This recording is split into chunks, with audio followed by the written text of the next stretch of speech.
IVF treatments పై 20,000 discount. Doctor consultation మరియు ultrasound scan ను ఉచితంగా అందిస్తున్నారు. 49 అంటే సంతానం, 49 అంటే సంతోషం. వైఎస్ జగన్ లో ఏ మాత్రం జోష్ తగ్గల, ఏ మాత్రం జోరు తగ్గల, అదే పవరు, అదే ఊపు, అదే ఉత్సాహం.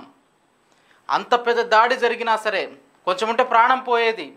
ఈ కణతకు ఎక్కువ పెట్టి వదిలితే కొంచెం ఇలా పక్క తెప్పేసరికి ఇలా గీసుకుని పోయింది, కొంచెం ఉంటే కన్ను కూడా పోయేది.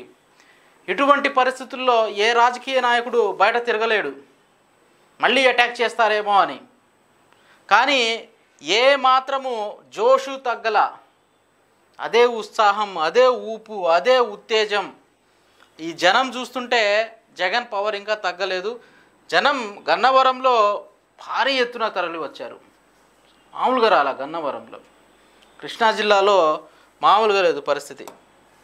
వాయిస్లో బేస్ కూడా ఎక్కడ తగ్గల. ఈరోజు గుడివాడలో ఏ మాత్రం పవర్ తగ్గని జగన్ అని పెట్టింది.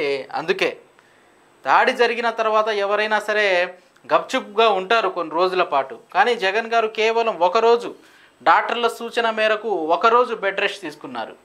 ఖచ్చితంగా డాక్టర్లు ఇచ్చేటువంటి సూచనలను పాటించాల్సిందే, వాళ్ళు మంచి కోసమే కదా చెప్పేది.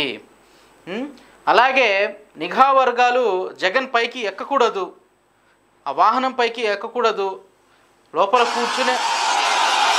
లోపల కూర్చునే అభివాదం చేసుకుంటూ వెళ్ళాలి అని చెప్పినా సరే ఏ మాత్రం ఆలోచించకుండా నా కోసం జనం వస్తున్నారు, నన్ను చూడాలని జనం పరితపిస్తూ ఉంటారు, అలాంటి వాళ్ళకి నేను కనిపించకపోతే వాళ్ళు డిసప్పాయింట్ అవుతారుగా.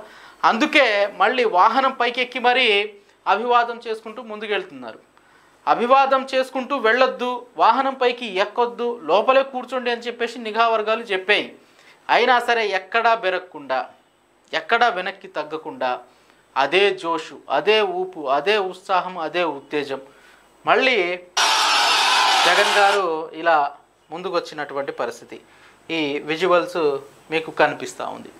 గన్నవరము, గుడివాడలో కూడా సభ జరుగుతుంది, జగన్ గారు మాట్లాడుతున్నారు. అది పరిస్థితి.